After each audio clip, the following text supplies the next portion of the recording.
sunshine when she's gone. It's not warm when she's away. Ain't no sunshine when she's gone. She's always gone too long. Anytime she goes away.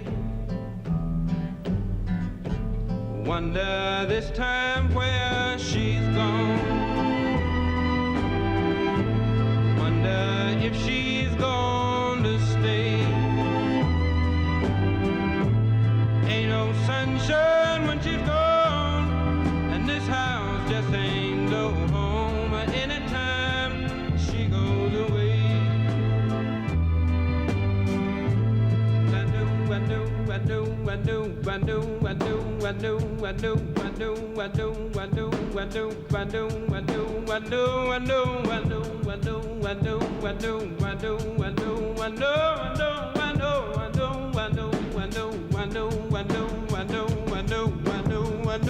Hey, I ought to leave the young thing alone, but ain't no sunshine when she's gone. Ain't no sunshine when she's gone. Only darkness every day. Ain't no sunshine when she's gone, and this house just ain't no home. Anytime she goes away. Anytime she goes away. Anytime she goes away. Anytime she goes away.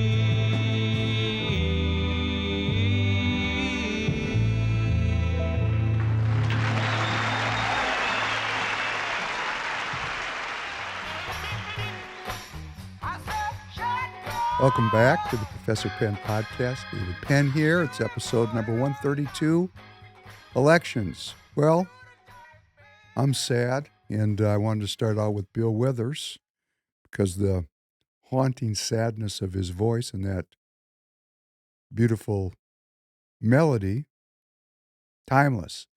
I reserve the right to be crazy, a la the please call me crazy thing, and when I was listening to this, I was thinking, I know it's about a woman, but I'm going to think it's about peace. Because when peace is gone, hey, I'm not happy, I'm depressed, and we're right on the verge of what could be a cataclysmic war in the Middle East. Of course, we don't know how this is going to go down.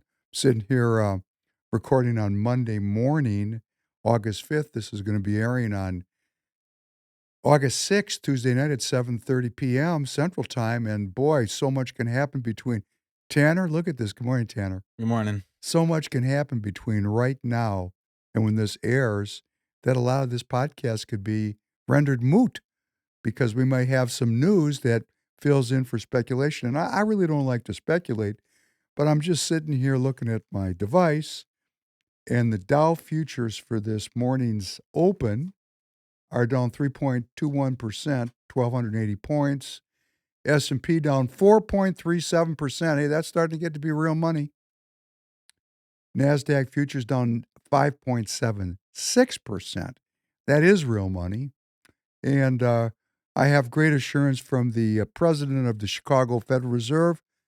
Mr. Goolsbee says if the economy deteriorates, the Fed will fix it. In other words, the same people that brought us this disaster are going to repair it. Somehow it doesn't make me feel very uplifted.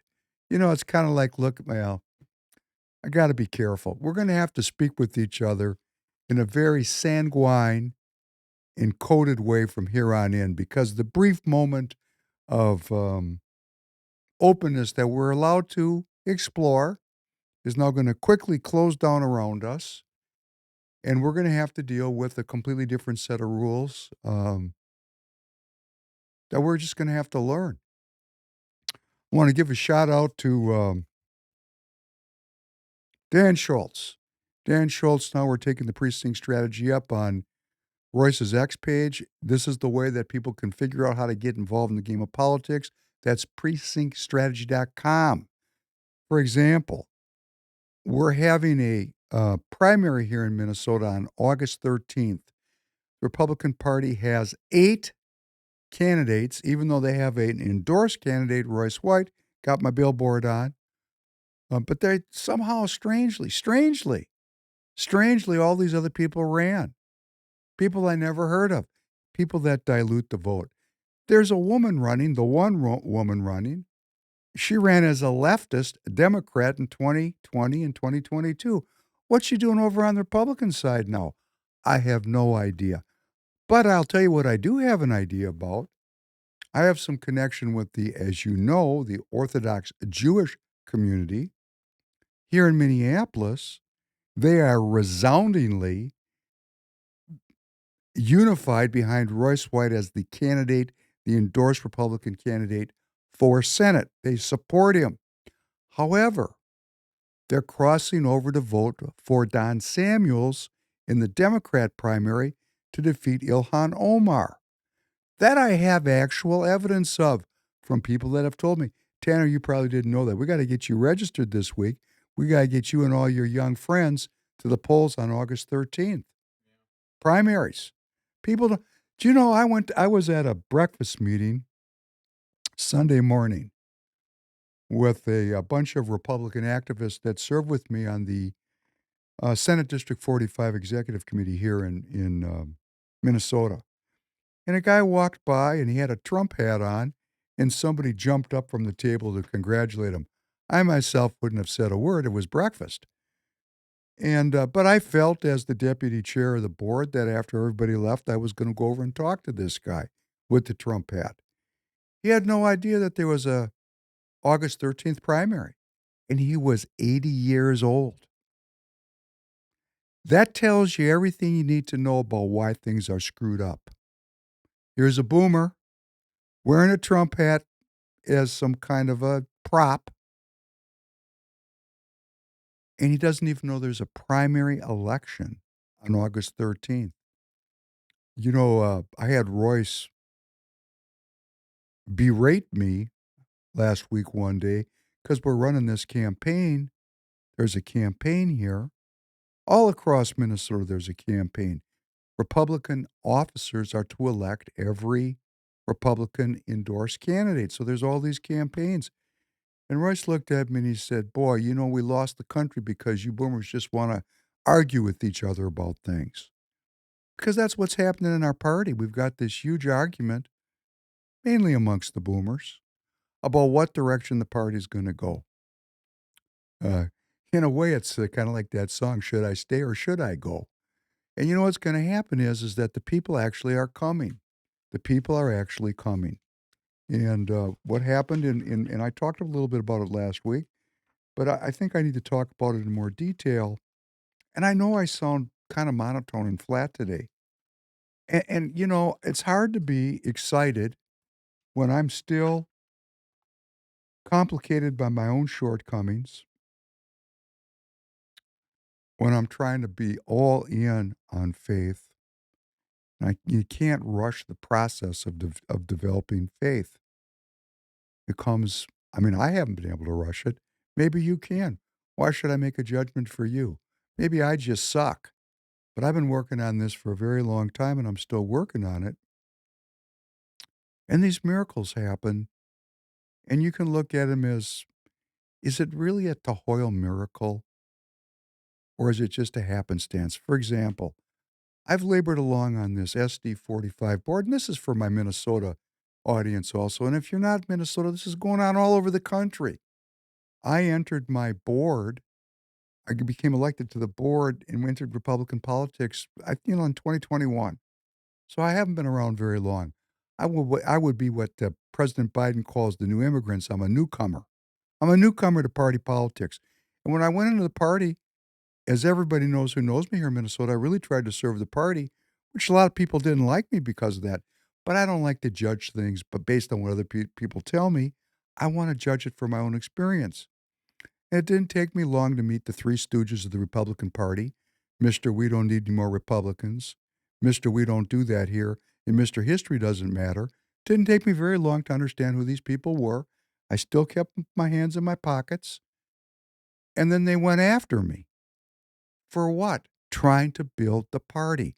Because as a party officer, I have really, in my mind, I have really many responsibilities, but two primary ones.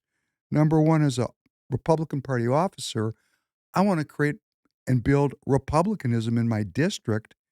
And my philosophy about that as an officer is I don't vet who comes in the party. No, I know people believe in this, but I want communists, Democrats, I want atheists, I want believers, I want rhinos, I want criminals.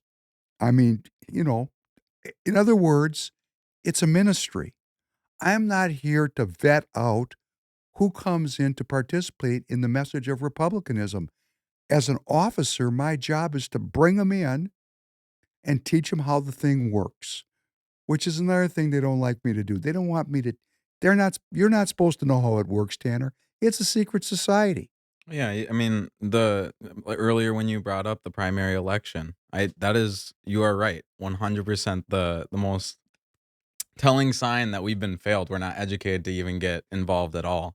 I know nobody in my friend group knows about the primaries coming up, so Yeah, well, that allows a very select group of people to run the country yeah. because politics in a republic is run by the people who show up.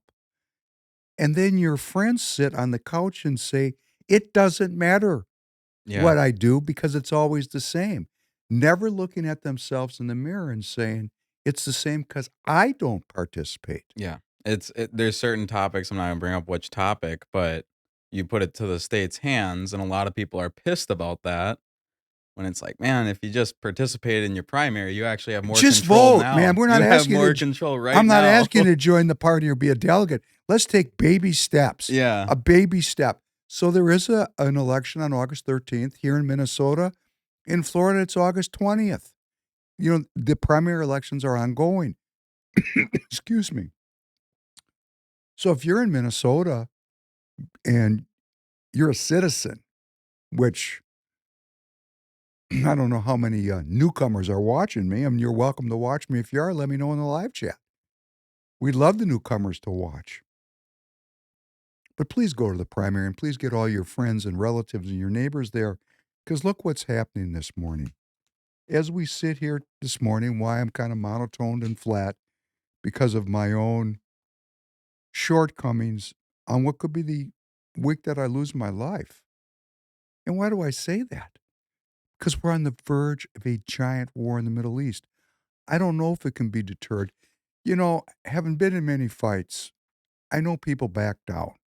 They look at who they're going to fight and they say, nah, I don't want any of that. Like my good friend, I kid around with my friend Rob.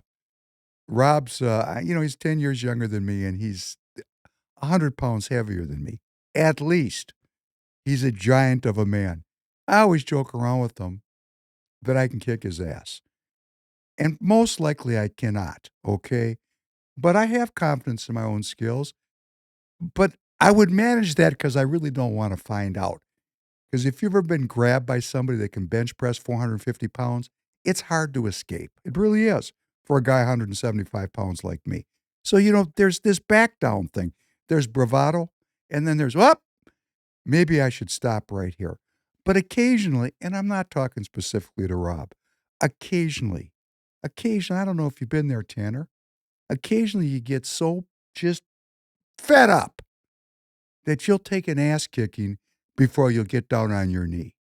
And that could be where we're heading in the Middle East today, where British fighter jets just landed in Tel Aviv, where the United States is putting tremendous naval assets into the Mediterranean, including amphibious troops. Marines are in there. It's a tinderbox. And it's probably going to go down unless the Iranians decide they're not ready. Now, they announced over the weekend, one of their senior political figures announced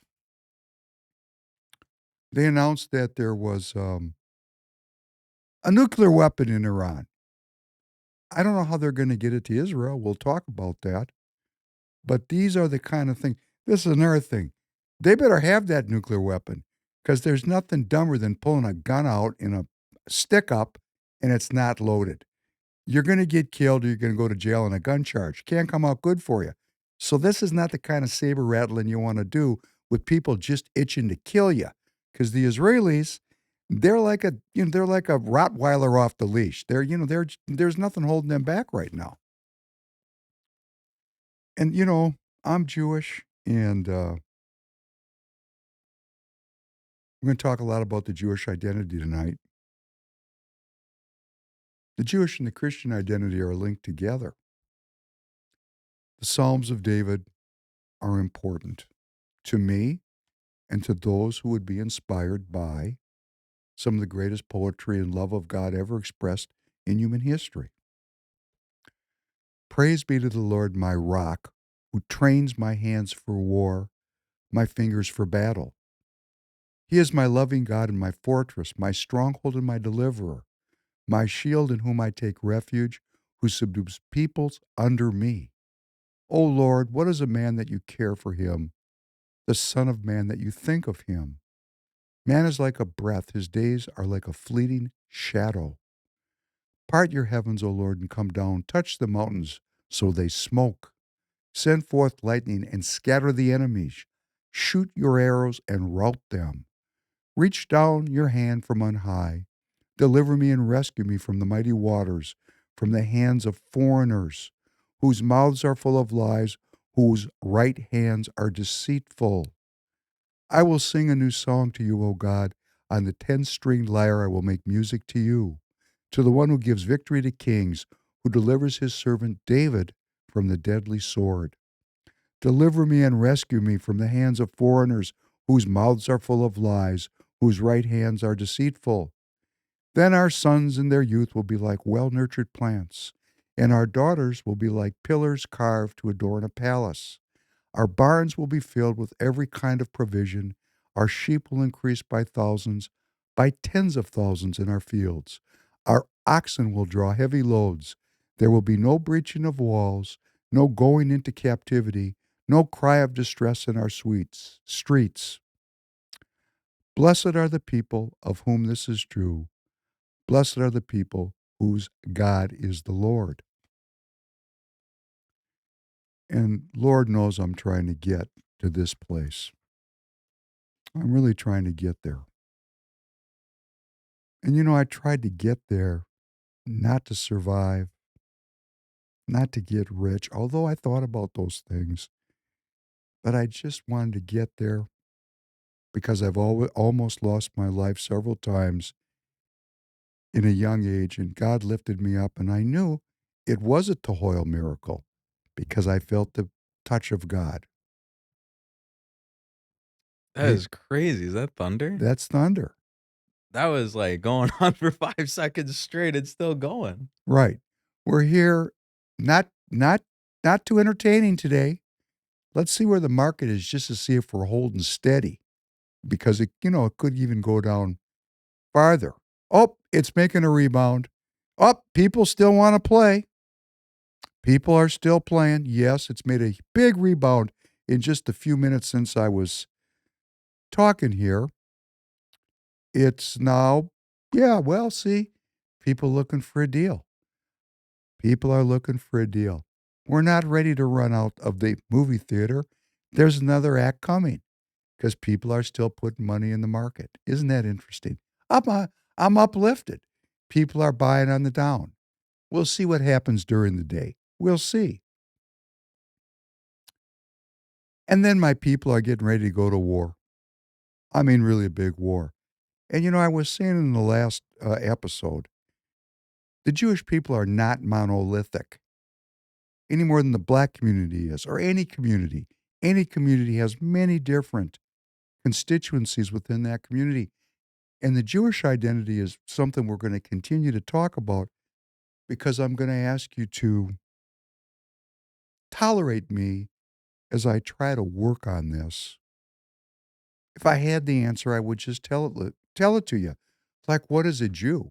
I watched a 4-minute piece, which I'm going to play on Thursday, which was put out by the constabulary of the Jewish community, the people that are the gatekeepers, and they told me what it was to be a Jew. And we're going to watch that together, and it's very informative. It was very informative to me. It was a very wide definition. And I recognize, since I'm dealing with this issue and delving into this, whoa, things have changed a lot. Like when I was a young boomer, there was like one kind of consciousness around things because we had just gotten slaughtered. People were in a very humble place, like, whoa, I hope I survive. Everybody was like, nah, this is sketchy. I was so sketchy about it, Tanner, that I married outside the faith. And there's a lot of Jewish people that did that. And I gave up a big part of my Jewish identity by doing that. In fact, from the people that I came from, that was called, you're getting disowned because you've broken a fundamental rule. Fundamental rule is you didn't marry in the faith. No, see, this is me putting myself on display, the honesty.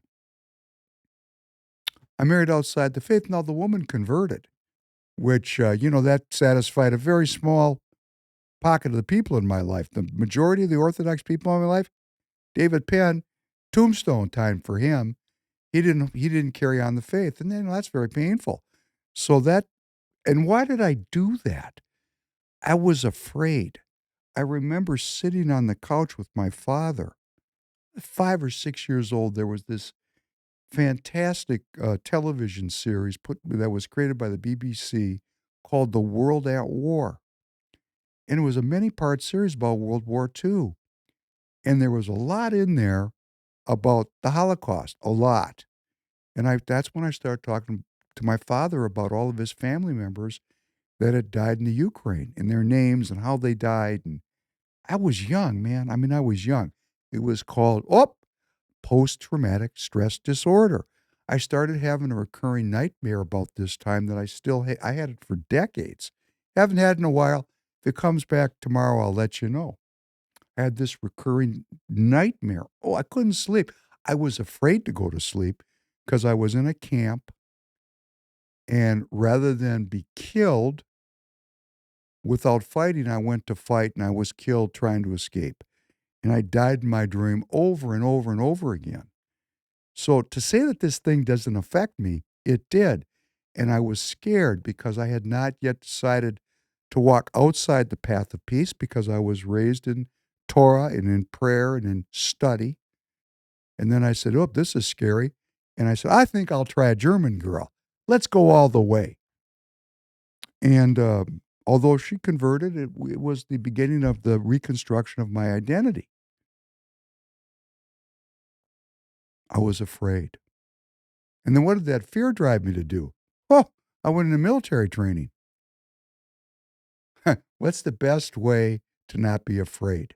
Go right straight into it, which I did, which in a way has. Now, when I say military, I got to be careful about this. I'm not a veteran. I'm not trying to please. I was trained by veterans very seriously for a very long time. So I got a lot of their military training because they trained me as if I was in the military, and then they used me for their military purposes. That's what it was, a secret society. But I was all the time working on what was my identity. I remember talking to the senior guy that I was training me, and he was training me in some real crazy stuff, stuff that they would call today MK Ultra kind of Oh, stuff. I was wow. trained in that. Yeah, I'm not saying I took the full immersion, but I'm going to tell you, sometimes I got trained so hard I couldn't count from 1 to 10. Spent a lot of time trying to guess what card they were holding up. Did a lot of crazy stuff, turned my hands into hooves. Did a lot of weird stuff. Weird. We're going to talk about weird on Thursday. Because, if you're mega, you're no longer a maggot. You're weird. Have you been seeing that online? Yeah, I've been saying, but I kind of crack up because weird comes, if I might be completely wrong, but I've heard it's from the Latin word and it means unique, one in a million. So weird used to be a compliment. It just meant you were unique. You're Not different. quite. Not quite. No, we'll leave it for Thursday. It's great. I like that. It might be out there, but that's not the one I'm focused on. But I'm going to leave it because it's on my Thursday script. You don't know I worked on this stuff all weekend. All weekend I think about what I'm going to say and what we're going to share together. And let me say, Tanner has a great idea. Tanner is urging me to ask you to send your questions and comments in. And if you have specific questions, now, if you send me off on a PhD thesis, it's going to be a while till I get back to you. Because I'm going to tell you right now, I don't like to make things up. Unlike a lot of the crap that I see online, I don't like to make things up. And I don't like to work specifically out of my own experience because that's one street corner and there's 4 street corners. But I'm urging you up because Tanner's urging me, right? Tanner's a good idea.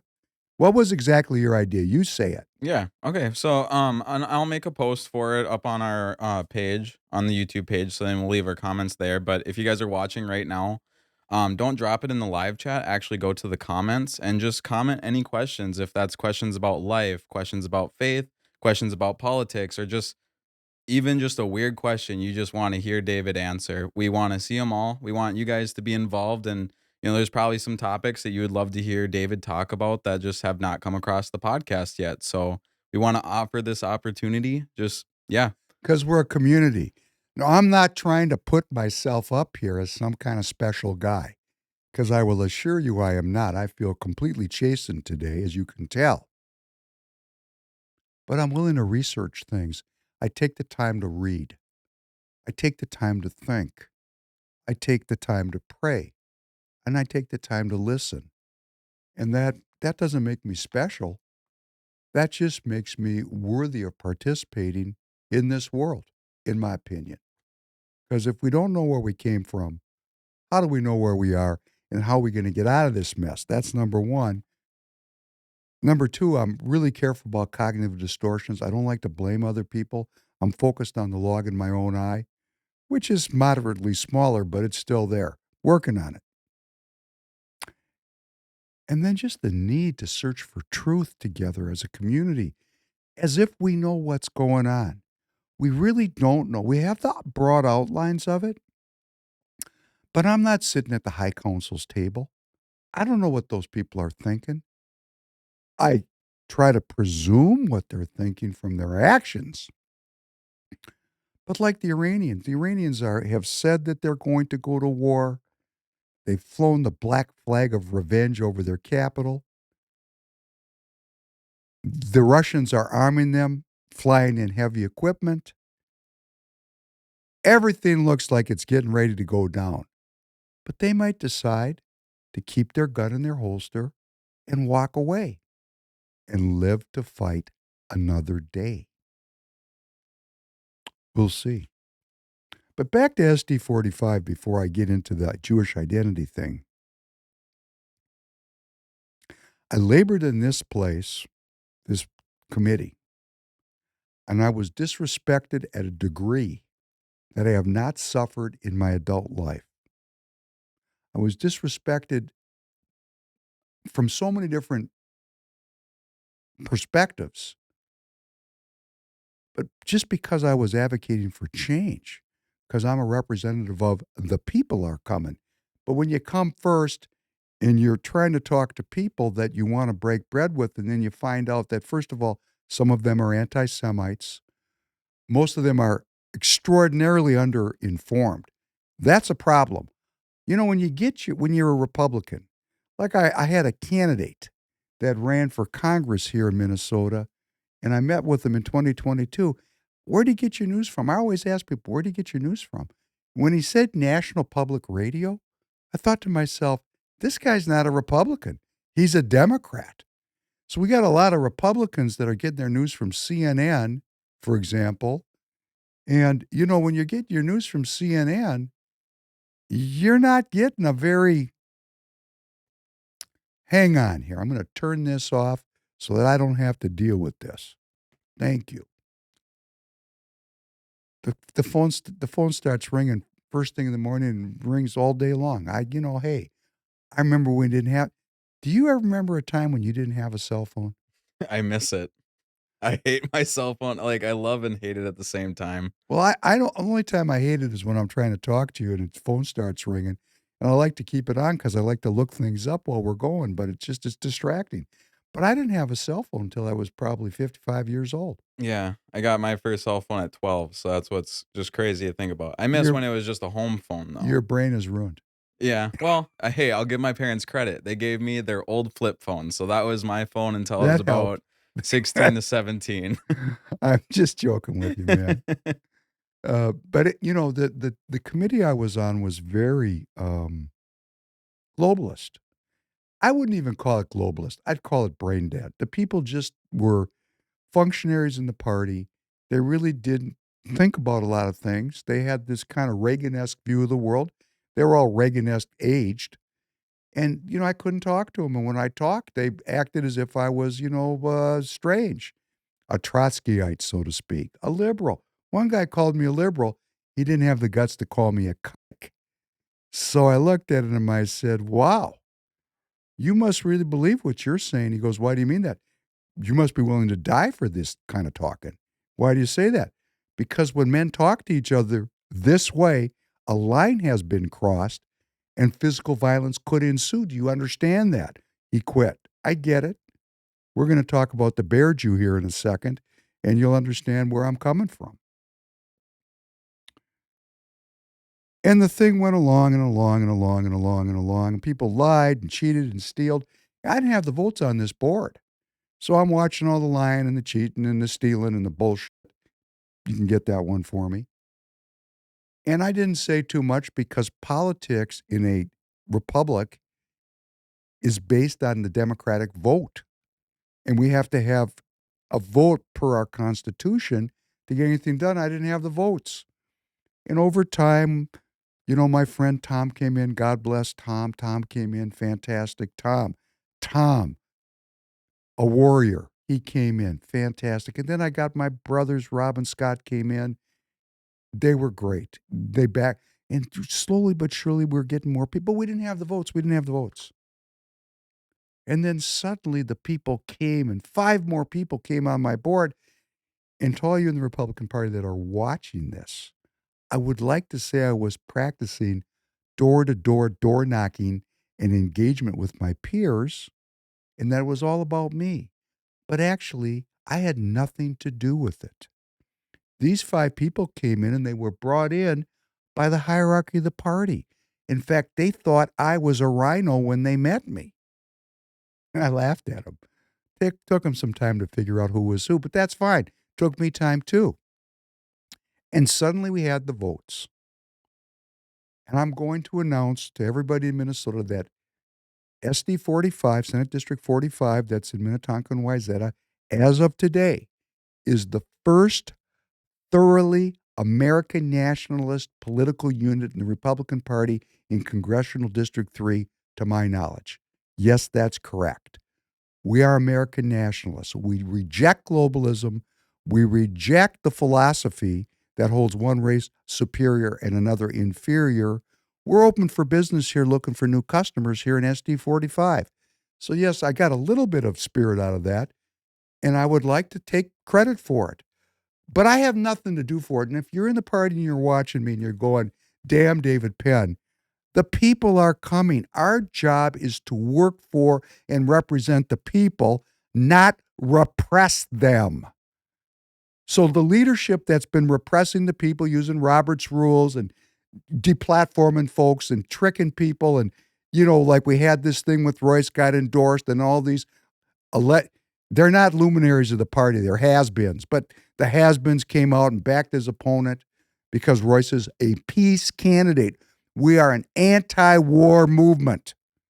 We are an anti-war movement right here on the verge of what could be a nuclear war. I mean, really, it's possible. And I can't even handicap it. It's possible that we'll never be with each other again.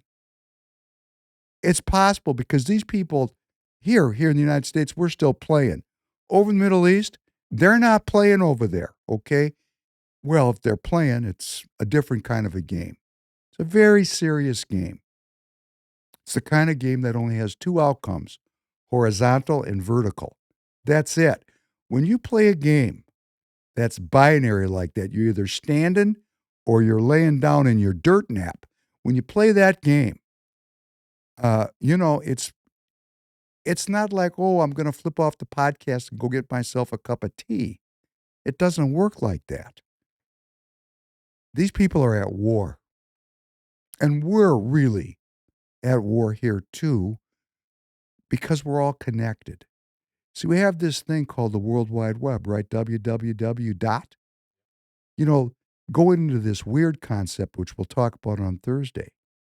The www concept comes from weird.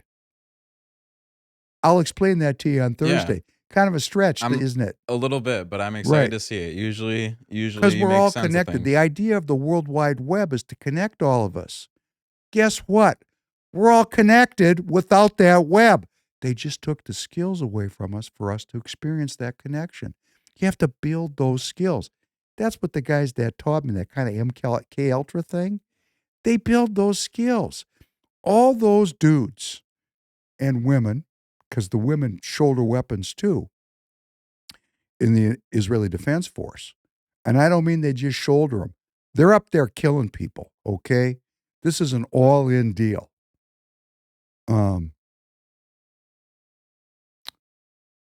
Tanner can attest to this from hunting. When you turn your phone off and you're hunting, your sensations are heightened, correct? Yeah. Right. Now imagine if somebody was hunting you. Mm. You've never experienced that, have you? No, not Okay, personally. I'm experiencing it right now. I have people right now that are hunting me, and they're going to attack me in all kinds of different ways just because why? Because I'm searching for truth. They'll lie about me. They'll take small mistakes that I've made and amplify them. I got right over here a bulletproof vest because when I go out sometimes, I've been attacked several times for doing what? Look at me. This is who I am. I want you to recognize that the way we interact with each other, 99% of the time, this is the way I am. 1% of the time, or whatever the percentage is, I'm not counting. I veer off the road and go nuts.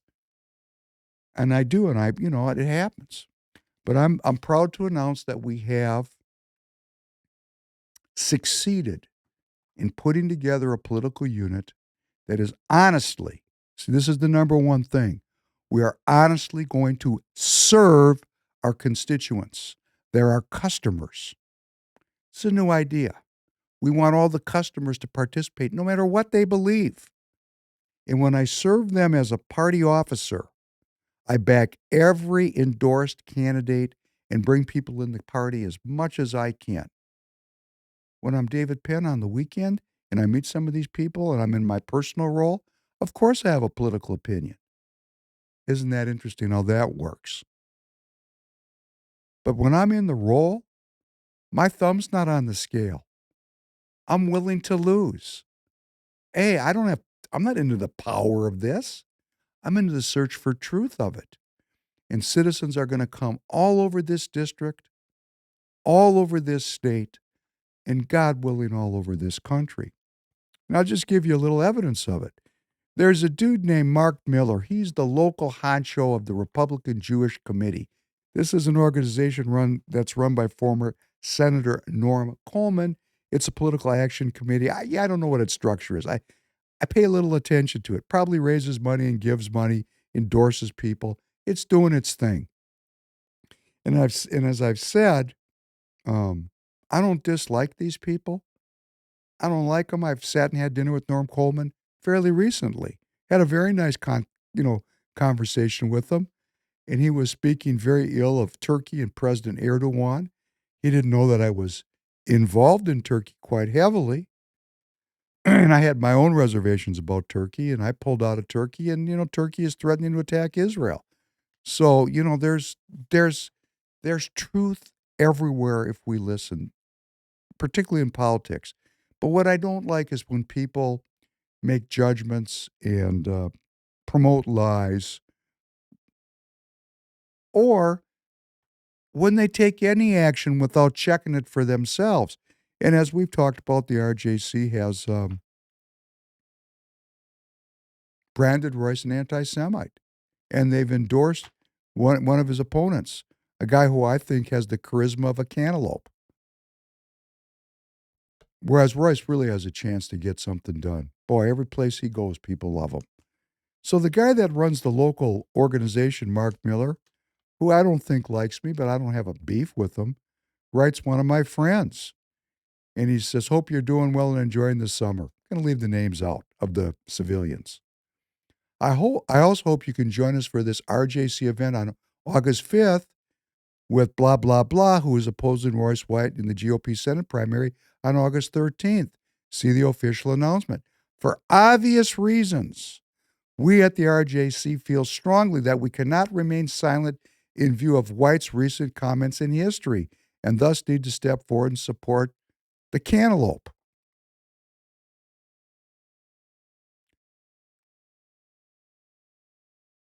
Recent comments in history.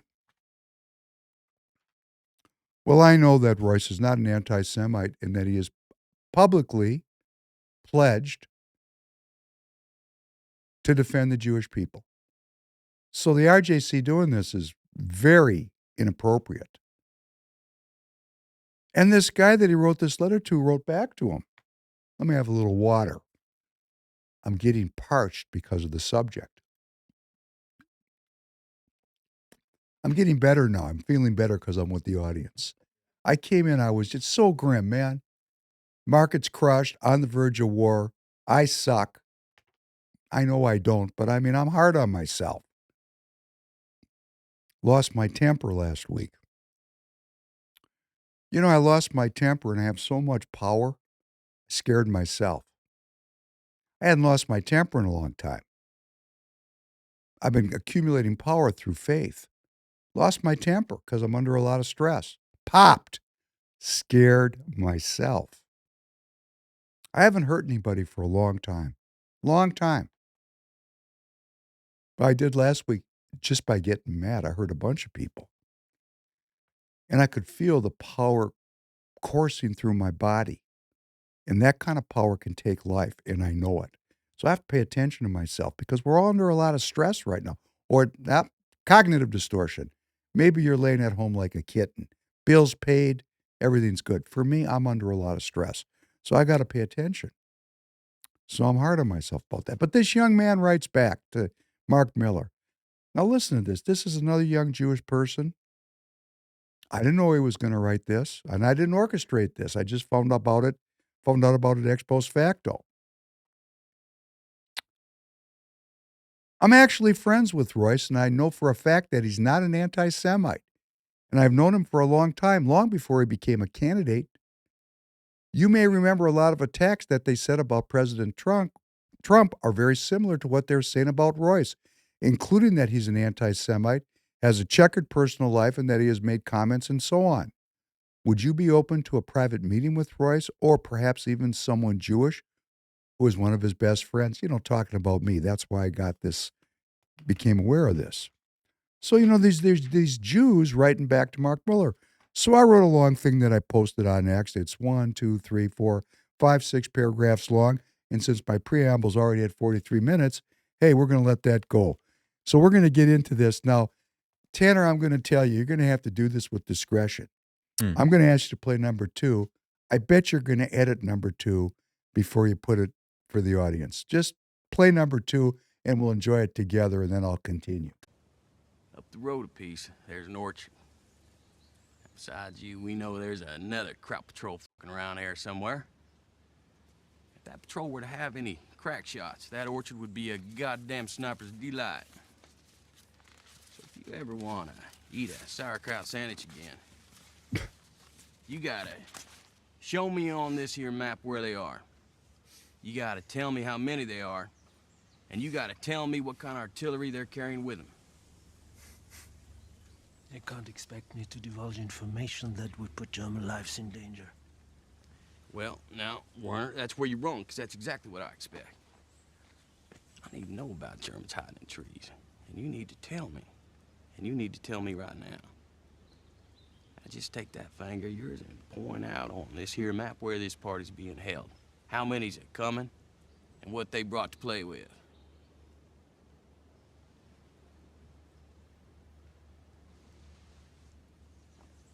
I respectfully refuse, sir.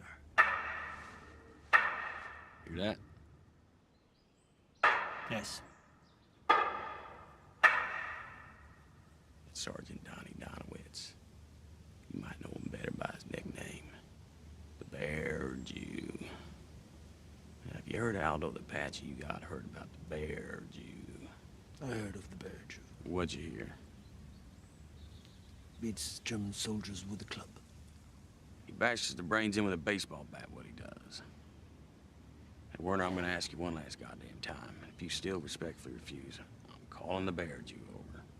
He's gonna take that big bat of his, and he's gonna beat your ass to death with it. Now take your wiener schnitzel licking finger and point out on this map what I wanna know.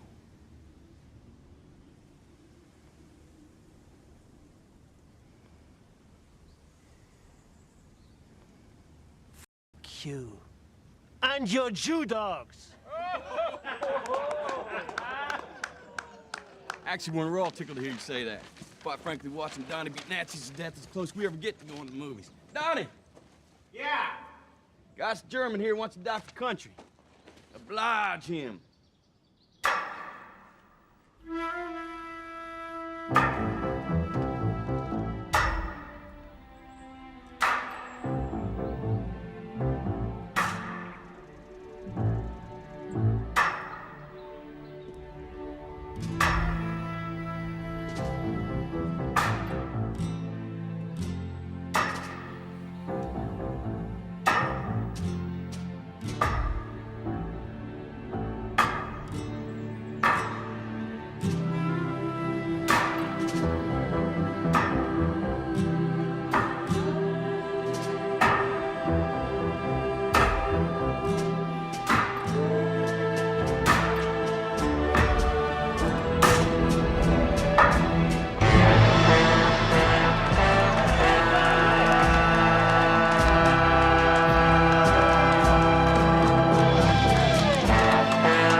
Jews?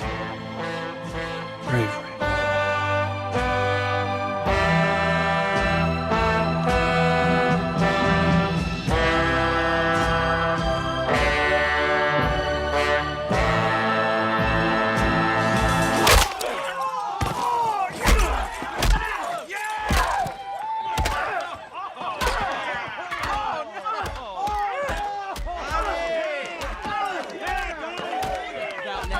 My pants if I Teddy fucking Williams knocks it out of the park. Fenway Park on his feet for Teddy. Fucking ball game. He went yard on that one on the fucking Lansdowne Street. That's the Bear Jew. And as I said, I lost my temper last week. I have that in me from a lifetime of suffering, from lifetimes of death and torture and repression, and that's probably not any different than a lot of other people. But what I found in there when that move was a lot of faithlessness. A lot of faithlessness. But the Bear Jew has been let loose. It's let loose in me and it's let loose in others. So somebody else chimed in out of nowhere, because this was a public conversation. And he goes, I don't need to rehash what David and so-and-so have said. I also know Royce very well, and as a Bear Jew. Yes, that's exactly what I am. I have zero issues with using violence to handle anti-Semites. And I can tell you, you have this wrong. So what are you and the others like you going to do when Royce wins the primary? Go work for Amy Klobuchar? Or will you have a cranial rectal release and support Royce? I just got home from learning with a big group of guys led by the Orthodox rabbis, and I can tell you the Orthodox Jews I know and learn with support Royce. What does that tell you? signed with his name. So what we have here is conflict over the Jewish identity within Judaism itself that's been galvanized by the candidacy of Royce White here in Minnesota, and it's opened up the opportunity for a cultural dialogue. So, why do we want to be bear Jews, okay? Because some of us are. And the guys that are into this other thing, they're not really bear Jews. They're lawyers and, they're not bear Jews. But the bear Jews, they're all in with Royce. What does that tell us? How can we learn? How can we sit down, particularly because I want to walk the path of peace? I'm down on myself because I let fly. Man, I let it go. I mean, I'm going to try not to do. I've told myself that the next time I feel that energy, I'm going to kill someone. Short of that, it's never coming out again because it's the kind of energy you kill with. I'm not going to do that. And also, every possible way that I can devote myself to thinking about God 24 hours a day, 7 days a week, I'm going to do it. Because look where we're at. Look where we're at today. Markets are collapsing. We're on the verge of possibly a nuclear war. There's no good news unless you have some good news at home. Got any good news at home this weekend? Still breathing. That's the good news. Got to start somewhere, Yeah. right? Hey, that is not necessarily a Tahoyl miracle. But if you felt the hand of God in that, that'd be a good place to start. Yeah. You just got to be thankful. There are the little things in life. So let's take a look at something. Let's take a look at number 3. Maybe this is why the Iranians are going to keep their hands in their pockets. Let's look at number 3.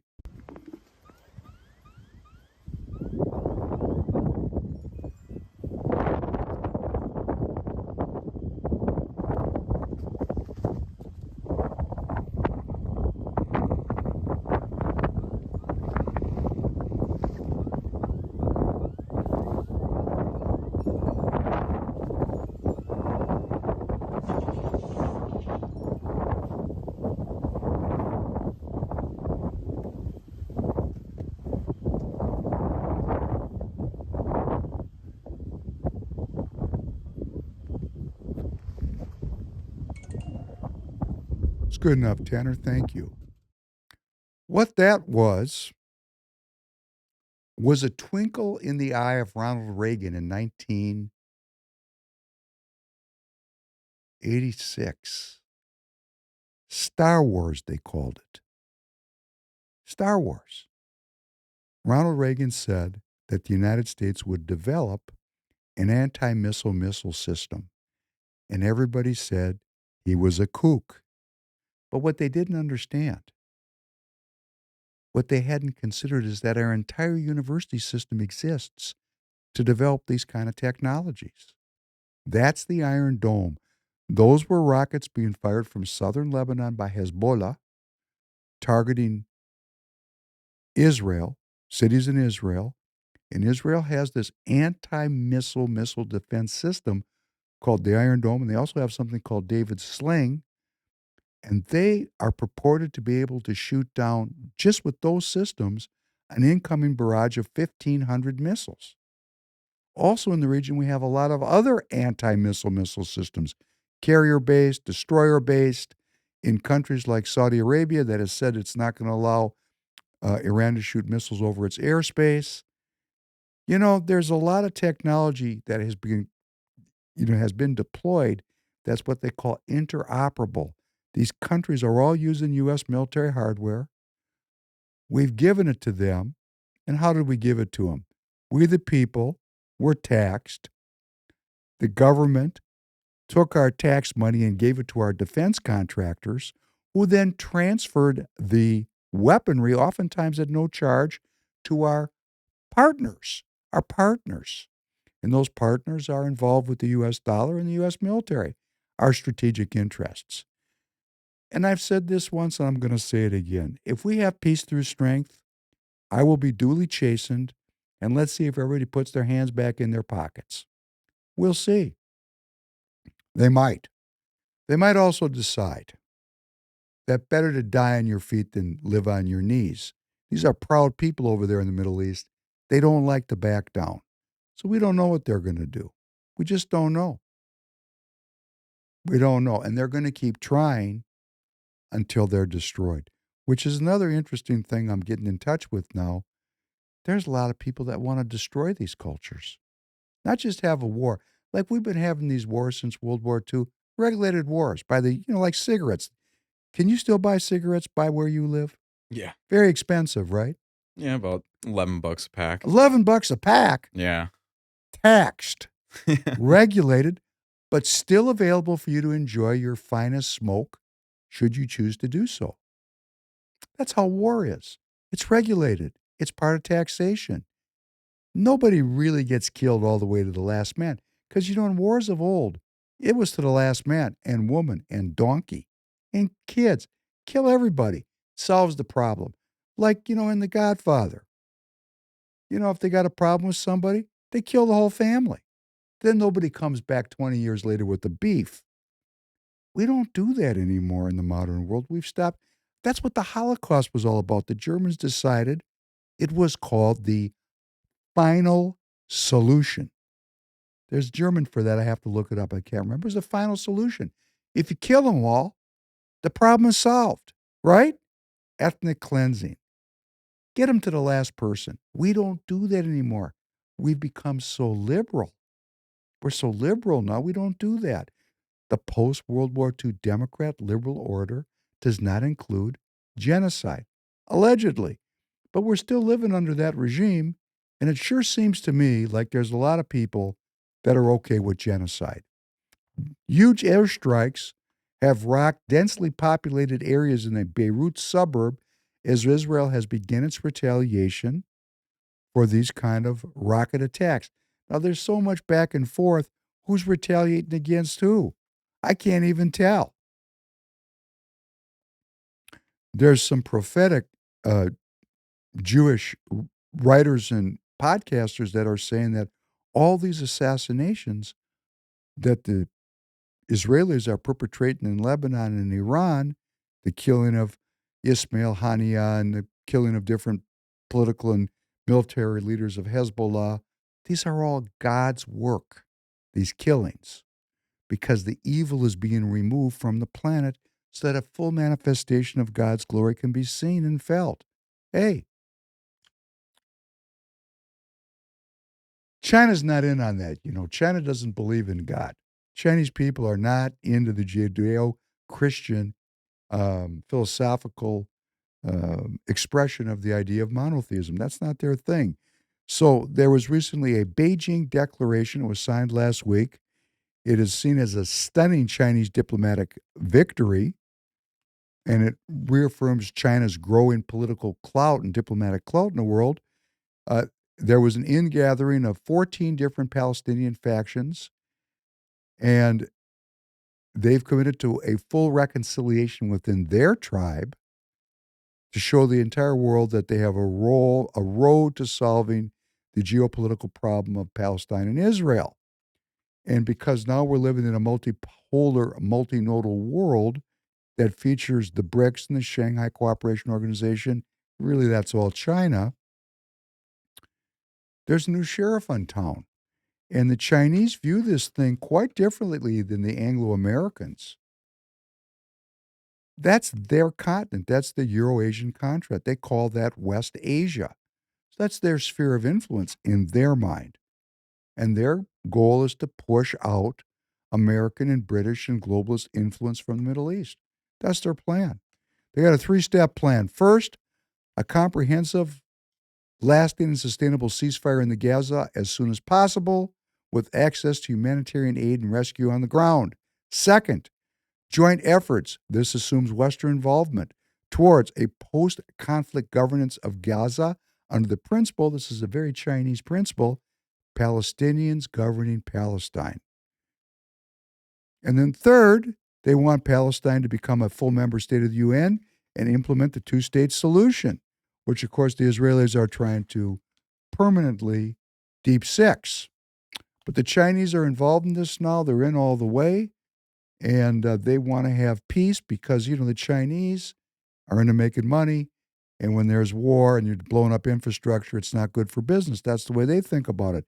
They got a different orientation than the group that seems to be running our crew. President Biden has just pledged new military deployments to defend Israel.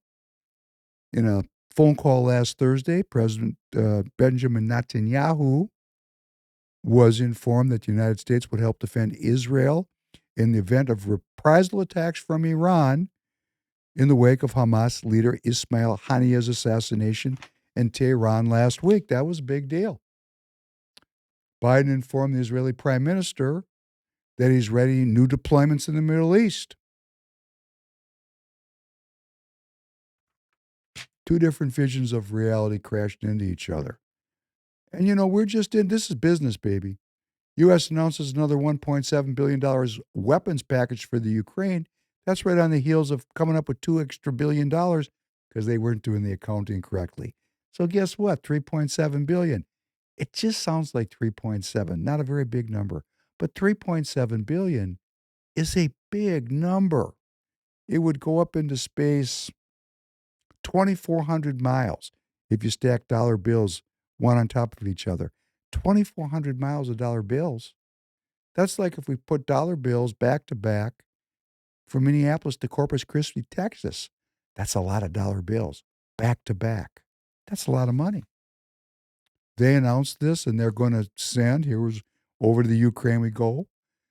Munitions are going to be supplied out of this money for the National Advanced Surface-to-Air Missile Systems. They got great names. You got to have when you have a product, it's got to have a name, like Cheerios. They call these NASAMS. That's so cool. I like that. I gotta be honest. I think the coolest one, you said it earlier, was David Sling. David Sling. I think yes. that is a cool name. It's badass, isn't it? Yeah. Hey, when you're selling something, you got to have a product name. Short, medium range air defense munitions, RIM 7 missiles. RIM 7. That's kind of badass. Electronic warfare equipment, ammunition for high mobility artillery rocketed systems, our HIMARS, love those. 155 and 105 millimeter artillery rounds, 120 millimeter mortar rounds, precision aerial munitions, tube-launched, optically tracked, wire-guided missiles, TOW missiles, Javelin, another good one, Javelin and AT-4 anti-armor systems, small arms, explosives, material and demolitions equipment, and munitions, secure communication systems, commercial satellite imaging systems, spare parts, maintenance, and supports, and other ancillary equipment. Wow, pretty good haul there.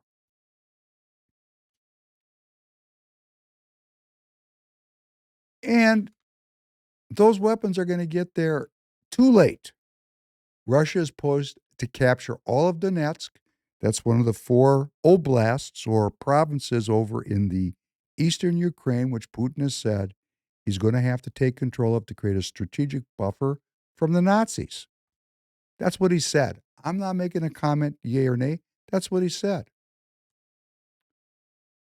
Despite a recent influx of more Western weapons, including the first U.S.-made F-16 fighter jets, Russian forces have made significant gains in the Donbass, specifically in the region west of Avdiivka, several media outlets have reported. So the Russians, even with all this money coming in and all these weapons, the Russians are just winning militarily on the ground. Facts on the ground. And I want to comment on these F-16s for whatever it's worth. This is your military-industrial complex at its finest, right? The frame the F-16 is constructed from is 50 years old. 50. It has advanced avionics, as much as you can do with a 50-year-old deal. It's a jalopy, okay? So what they've done here is they've gotten these contracts to upgrade these planes that basically need to be junked. They're depreciated. They have zero value. But now they have great value.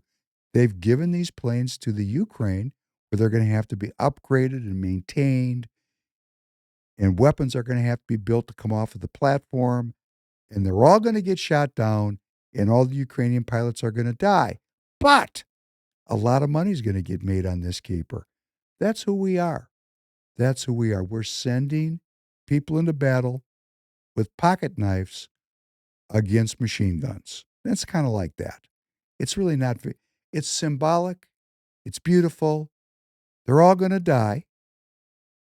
And a lot of money's going to get made. You know, if I was 22 years old and I had a chance to become a pilot in an F-16 and die for my country, like we just saw in that short, got another German that wants to die for his country. Oblige him. You see how this stuff ties together right out of art? Isn't that interesting? Yeah, life imitates art. Right. Or art imitates life. Yeah. Something. Could you please play number 4? Just yesterday, the Wall Street Journal published an op-ed by Machado in which she wrote, quote, "I'm writing this from hiding, fearing for my life, my freedom, and that of my fellow countrymen from the dictatorship led by Nicolás Maduro. Maduro did not win the Venezuelan presidential elections on Sunday," she wrote. "He lost in a landslide to Edmundo González, 67% to 30%. I know this to be true because I can prove it. I have receipts obtained directly from more than 80% of the nation's polling stations." And now Secretary of State Antony Blinken issued a statement recognizing opposition candidate Edmundo González Urrutia as the winner of those elections on Sunday. With us now is David Smolansky, an authorized spokesperson on behalf of the Venezuelan opposition. He joins us from Washington, D.C., where he lives in exile. David, thank you for being with us today. What is going on in Venezuela today as far as you see? Well, thank you so much for having me. What we are having in Venezuela is an elected president, Edmundo González. He won by a landslide last Sunday. It has been the biggest margin ever in any presidential election in our country, even though this election was not free and fair. And the regime, of course, behaving as a dictatorship, is not transferring power, and is using the military forces and inter and counterintelligence agencies to repress, and more specifically, targeted repression. There are at least 700 illegal detention at the moment you're doing this interview to me, and at the same time, at least 19 people have been killed. We are ready for a peaceful and orderly transition in Venezuela that will not only benefit Venezuelans, but will benefit the whole region. Yeah, any transition in Venezuela would depend on the person in charge of that regime, right? And we're talking about Chavez and now Maduro, that have really so far been able to control the military, using the vast resources of Venezuela, the country with most petroleum reserves in the world, you know, extraordinary amounts of gold and so many other minerals. How do you see this happening when Maduro continues to be in control of the state security apparatus? We need the armed forces to step up. We need the armed forces to behave institutionally, to obey the Constitution, and to respect what the vast majority of Venezuelans said last Sunday. There is no doubt of what happened last Sunday. We have the proof with the voting records. We have the proof with different recounts that were made. We have the proof with the exit polls. And, you know, many of those soldiers are suffering the same problems as many Venezuelans. They cannot eat 3 times a day. They don't have access to electricity, to water, to internet. Many of them have fled the country. Many soldiers and police are part of those 8 million people that have fled Venezuela. So this is the moment to step up, to behave institutionally, to obey the Constitution, and respect the vast majority of Venezuelans that voted peacefully last Sunday. That's what we are asking. That's the request. As I said, we are ready for a transition, and we are ready to govern Venezuela, and we are ready to rebuild our nation that deserves democracy, deserves freedom, deserves access to justice. And I think it's important that people here recognize what we're talking about is going on in Venezuela, but that 8 million plus people from that country have been forced to leave over the last, decade plus, and many of them forced to come to the United States in their search for freedom. So this is something that has a direct relation to what we in this country live through and will probably be dealing with. So my question to you is, the Secretary of State yesterday very clearly said, Maduro lost the election, Edmundo González Urrutia won. That's the United States policy now. There are other countries in our region, including Brazil and Cuba and Nicaragua and Mexico and Honduras, that are saying, no, we want transparency, but we're not against Maduro leaving. Very quickly, what do you need? Well, two things very quick here. First of all, if Maduro prevails, if Maduro use every tool to keep in power, unfortunately, there will be more people fleeing the country. So from 8 million, we can get to 9 or 10 million. Many of them will try to come to the U.S. Let me remind them, during the last 3 years, at least 700,000 Venezuelans have come to the U.S. through the southern border. Yep. So obviously, this is a thing that is affecting the whole region. And we want people to stop fleeing the country. We want families to be reunited. And with the other countries, I mean, they have to respect what the vast majority of Venezuela have said it. The majority of the countries of this hemisphere have said that what the Electoral Council expressed last Sunday was not transparent. And many of countries have already said that Edmundo González is the president-elected of Venezuela. So there is no difference of Edmundo González right now in Venezuela to Claudia Sheinbaum in Mexico. Both are elected president. And we want to start a transition. And that is why the armed forces need to step up. And to step up is to behave institutionally, obey the Constitution, and respect the vast majority of Venezuelans. Well, isn't that interesting? Venezuela, I bet Tanner doesn't know this, so that would probably be most of the audience, is one of the wealthiest countries on earth. It's sitting on as much oil as Saudi is. It's got gold. This place got everything. And at one time, it was one of the best places to live in the Americas, with a very high standard of living. Now, it was coming out of a post-colonial kind of structure, and there was a lot of unrest.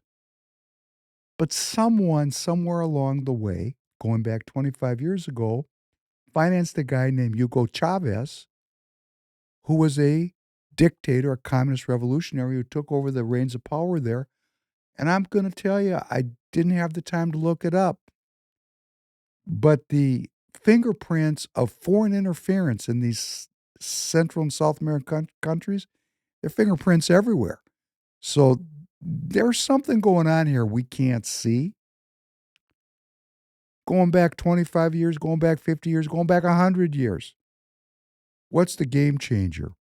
The Russians and the Chinese have both acknowledged Maduro, the present dictator who inherited the Chavez scepter of rulership. Chavez died of cancer. Very charismatic guy. People loved him. Broke the country financially. Broke the country.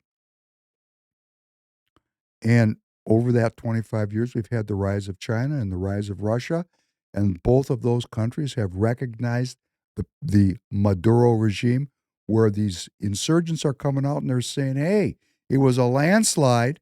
2/3 of the Venezuelan people voted for the opposition that want freedom, that want a republic. You know, I'm not there. I do not know. I cannot tell. But it seems to me as if there's a lot of controversy around this election, which tells us something about elections. It tells us that they're only as good as the people who vote and believe in elections. And when the people stop believing in it, you get folks in the streets, and there's people in the streets fighting the military there. It's a big deal. Big deal. It's a big deal. But something came up here that I want to draw your attention to, which makes me a little suspicious about the whole project. Remember the guy said that 8 million Venezuelans had fled the country? And most of them had ended up here in the United States as newcomers? And they're saying, boy, if Maduro hangs on to power, there's going to be another huge wave. This guy said 2 million. I had another news report I almost played, but for lack of time, they said 8 million. So we're going to have another influx of millions of people coming to the United States to cross our border for humanitarian purposes and for asylum purposes. I mean, who can argue with people running away from communism? But we're communist here. We're going communist. I thought we were going communist. I thought Kamala I'm not doing this on purpose. It's a brain problem. I got it from my mother. My mother objected to anything I was doing. She could not pronounce the organization. Kamala. Kamala Harris is resting her campaign on the concept of equity. That's equal outcomes for everybody. That's communism. And her agenda is certainly not a God-fearing agenda. She and her party believe in the management of people by people. They don't believe in self-governance. They believe in a government that tells us what to do because they're better at living than I am. That's what they believe. That's okay. That's what politics is about. So we have a government and a culture that's moving towards communism.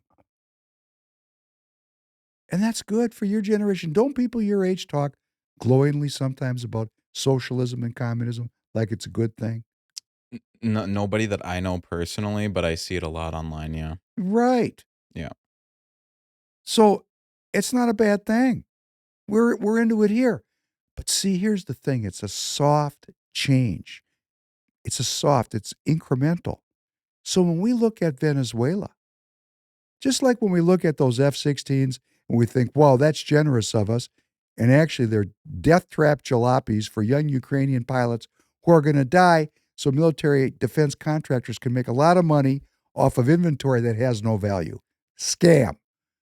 Very similarly, we've got this great poverty and tyranny in a country that's one of the richest countries on earth. How did that happen? Something we should all look at. Their elections are not straight because people don't believe the outcomes. We're cleaved along a very globalist argument. The United States on one side of the equation, China and Russia on the other. These are globalist countries. I'm not saying these are nationalists. These people are fighting for, as we identified, it's a jump ball. How's this going to come out? And now they're telling me that there's going to be another millions and millions of people come to the United States. And how could anybody reject these people? They're fleeing communism.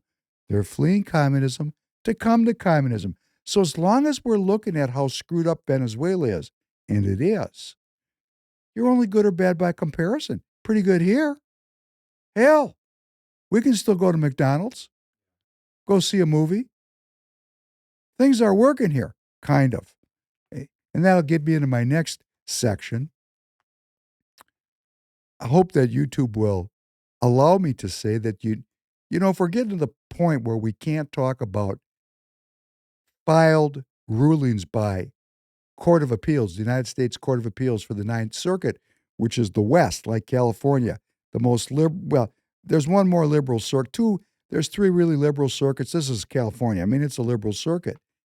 This United States Court of Appeals for the Ninth Circuit ruled in favor of the Arizona Republican Party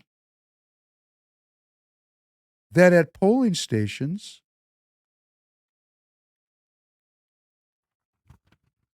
they can check to confirm the citizenship of the people that vote. This was, of course, opposed by Mi Familia Vota, the plaintiffs. They sued to stop the Arizonans from doing this. Mi Familia lost. Interesting, isn't it? So they're actually going to be able to, if I understand this ruling correctly, check and confirm citizenship of everybody who votes. And this will not be appealed, because if they appeal this to the Supreme Court and the Supreme Court says, we agree, that would mean every state of the union could check to guarantee citizenship at the polling stations. Oh, that might be a change. Got a lot of newcomers in the country. 8 million Venezuelans and several million more to come. I've been around organizations that my mother worked with that they said, hey, if you're here, you get to vote, even if you're not a citizen, because you're here. Now, I have to get a driver's license to drive on the road, but I don't have to prove I'm a citizen to vote. These are things that are, make me say, which is more important, your right to vote or your right to drive? Yeah. And the other thing that I'm kind of have a head scratcher with is, we just watched the Venezuela and the US is disagreeing with their results. But then when it comes to our own elections, it's like they're Up, doing careful, careful, careful. Stop right there, young man. Stop right there. Stop right there. Thank God we have elections, and elections are part of politics. And again, there's poll watchers, there's absentee ballot boards, there's all kinds of things that American citizens can do to support our free and fair elections. And if you stay home and complain, that's who you are. If you really care about free and fair elections, go participate in the process. If you're a lawyer, go participate in the process. When we don't participate in the process is governed by those who show up. So please get all your friends registered. You know, Tanner, you can register to vote online at the Secretary of State website. Click the link, register to vote. Why don't you go get 20 of your friends, have a register to vote party? I don't know what you guys do in your party. We sit around some campfires. Sit around the campfire and do what? You call your friends and say, come on over, we're going to smoke some weed, and we're going to register to vote. You'll have 30 people in the house if the weed's free. Listen to this one. I'm going to just read this one without comment, and I'm going to let you think about what it means. This is a press release. It's a CISA, which is the Cybersecurity and Infrastructure Security Agency, and FBI, Federal Bureau of Investigation, a press release. It's a joint public service announcement. And here's the title: Putting potential DDoS attacks during the 2024 election cycle into context. So we've got our technocratic experts going to put potential denial of service attacks, DOS, denial of service attacks, into context. They're going to tell me what the future is going to be. And I trust my government to tell me what the future is going to be. I trust my government. If my government tells me what the future is going to be, because the only people that can predict the future are the people who are creating the future. Everybody else is making it up. These people actually creating the future. So let's take great succor and confidence from what they're telling us. I'm going to read it word for word. Washington, today, as part of their public service announcement series for the 2024 election cycle, the Cybersecurity and Infrastructure Security Agency, CISA, and the Federal Bureau of Investigation, the FBI, jointly released, quote, just so you know, DDoS attacks could hinder access to election information, would not prevent voting, close quotes. Can I help you with that word? You said DDoS. Yeah. Just say DDoS. I know. Oh, okay. I'm speaking for the boomers now. Okay, I got you. All right. Be happy to call it DDoS. They won't know what the hell I'm talking about. They don't. My generation knows nothing about denial of service, except when their cell phones come up SOS. They go, what's going on? That's called DDoS, denial of service. We all know. No, I know I got a lot of young people, but there's a lot of older people watching now because I'm getting out there. We think our services are guaranteed. We think every time we go to the bathroom, the toilet's going to flush. Oh my gosh, the toilet didn't flush. Call for Ghostbusters. Every time you turn on the water comes out. You flip a light on, the light opens up. You go to the gas stations, there's gas in the gas pumps, in those tanks, there's gas there. There's food in the grocery stores. We have taken our services to be a priori. That means they're guaranteed. They're baked into the cake of life. That's not true, is it? No. It's not true. Yeah. There is denial of service, isn't there? So the denial of service, how it works, your comparisons, if you went to the toilet, it's if somebody was on it. That's essentially what DDoSing is so then on a computer side, they are sending fake people on their website, and there's only a certain amount. So imagine a doorway, and you have a room, and it's full. The bandwidth is used up. It's just a bunch of fake people standing there. You got a bunch of mannequins. You yourself can't step in there. And here's what they're saying. This public service announcement is to raise awareness that distributed denial of service, DDoS attacks on election infrastructure or adjacent infrastructure that supports election operations could hinder public access to election information, but would not impact the security or integrity of our election processes. So I think what they're saying is, if I understand correctly, we might not know what's going on a minute-to-minute basis in real time, but trust the government. When the results come out, there'll be no hindrance or impact to the security and integrity of the outcomes. Isn't that great? The public service announcement is part of the agency's ongoing commitment to provide the public with information and the election infrastructure community with the support they need to run safe and secure elections. You think you could DDoS pieces of paper? Meaning what? Just, do you think that's probably would that be the solution? Oh, man, you're looking to get me shut down tonight. You Just a know, question. I'm just asking. Can you DDoS paper? we're trying to find the limits of what we can say in the public square and have our community operating. I know that most of the people that are listening to me tonight are quite capable of understanding why I'm putting these different ideas together, from a market collapse to a verge of war to the complete devolution of a polity in Venezuela, and to the likelihood of DDoS attacks as we move into our election period. All these things are the same but a little different. We're all connected. Going back to that concept of WWW, the World Wide Web. I was taught about the web by very potent human beings. And the reason why they taught me about the web was so that in a combat situation, I had extrasensory perception to survive and to gain knowledge.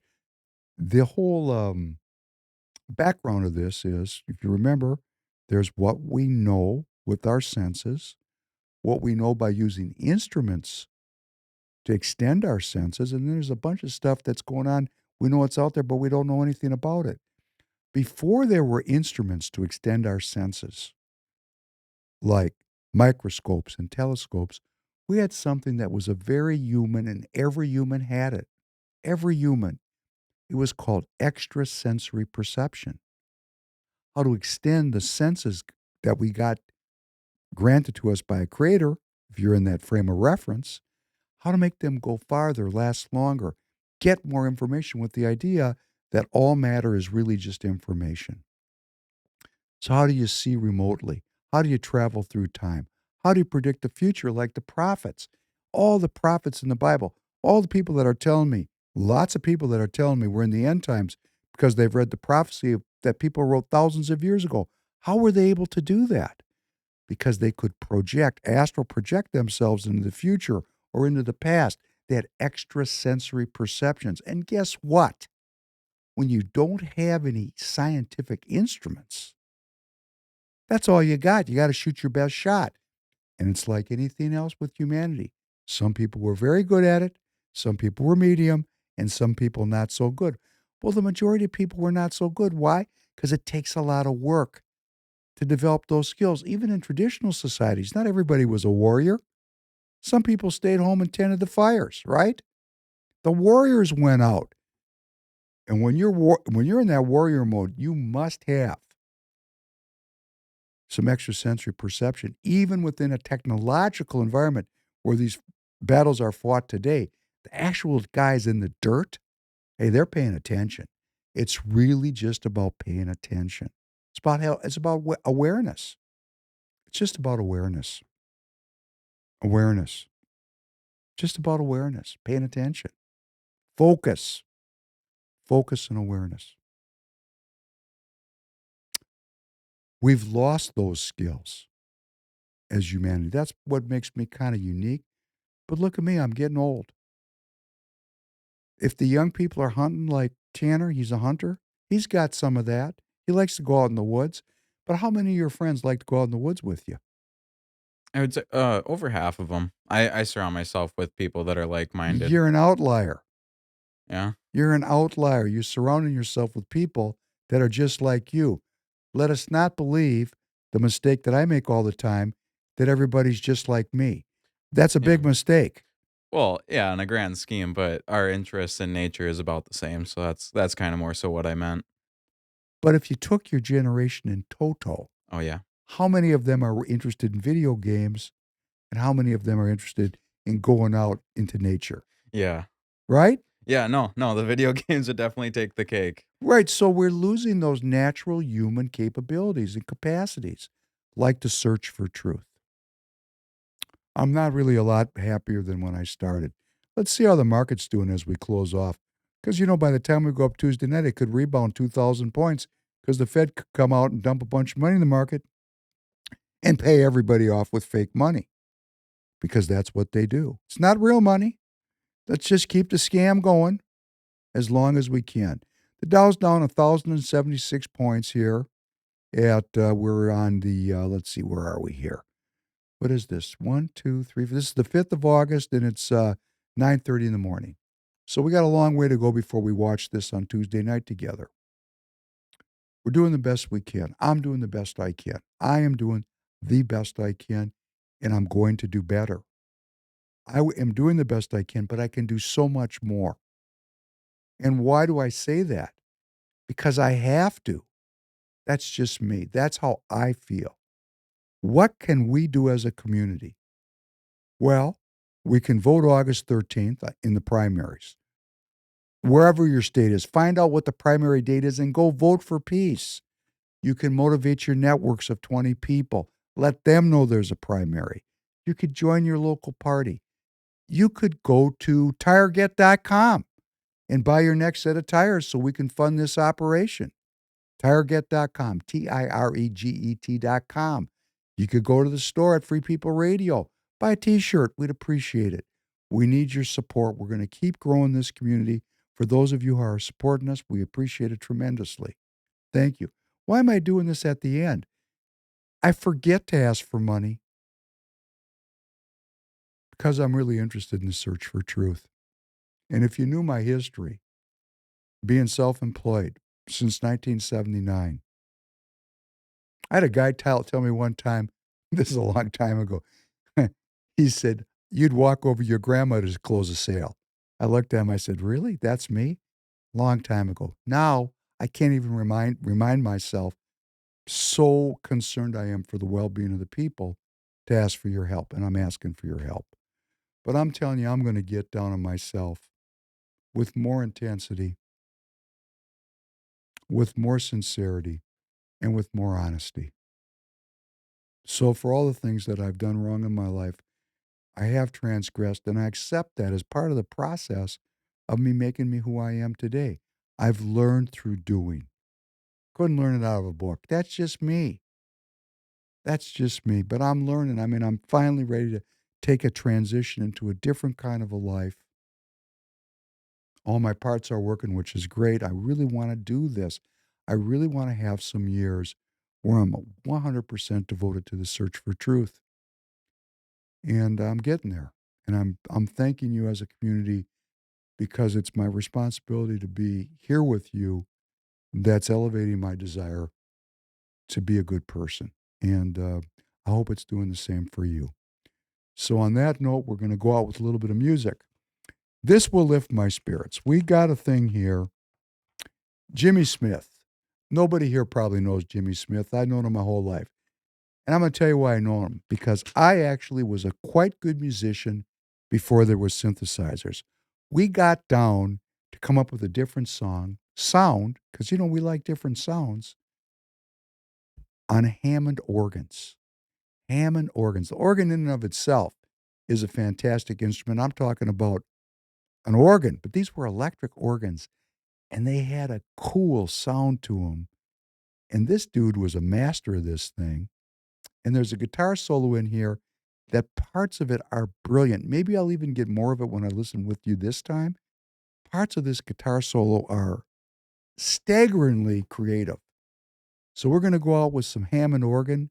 It's going to lift our spirits. It's from A Simpler Time, 1994. Slick Willie was in the office at that time, and we were worried about Monica Lewinsky instead of nuclear war. It was great. Thanks for joining. I wish you well. And I look forward to seeing you again, God willing, on Thursday night. Have a good one, everybody. We'd like to do a blues now. It's one of the old recordings I did years ago. It's called Midnight Special.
Thank